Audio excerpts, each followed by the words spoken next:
আলোচনাপন্থী যি গোট বহু প্ৰত্যাশিত যি শান্তি আলোচনা আৰু শান্তি চুক্তি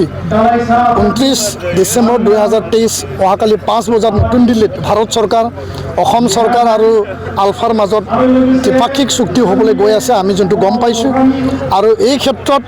শান্তিৰ স্বাৰ্থত যিহেতু চুক্তিখন হ'বলৈ গৈ আছে আমি অসমৰ ভূমিপুত্ৰ বা আমি বাসিন্দা হিচাপে এই চুক্তিক শান্তিৰ স্বাৰ্থত আমি আদৰণি জনাইছোঁ সমান্তৰালভাৱে সেই চুক্তিখন কৰিবলৈ যাওঁতে অসমত খিলঞ্জীয়া ভূমিপুত্ৰ জনজাতি জনগোষ্ঠীৰ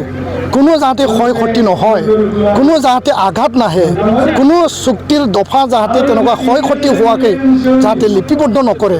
তাৰ প্ৰতি কেন্দ্ৰীয় চৰকাৰ ৰাজ্য চৰকাৰ আৰু আলফা যি মানে গোট আছে তেওঁলোককো আমি আহ্বান জনাইছোঁ আৰু শান্তিৰ কাৰণে আমি আদৰণি জনাইছোঁ আৰু আনহাতে সেই চুক্তিটো কৰিবলৈ যাওঁতে যাতে কোনো বৰ্তমানৰ এক্সিষ্টিং ট্ৰাইবেলৰ যাতে কোনো ক্ষয় ক্ষতি বা আঘাত নাহে তাৰ কাৰণে বিশেষ এটা তেওঁলোকে মানে নজৰ ৰাখি যাতে চুক্তিটো সম্পাদন কৰে তাৰ কাৰণেহে আমি আহ্বান আৰু দাবী ৰাখিলোঁ ধন্যবাদ।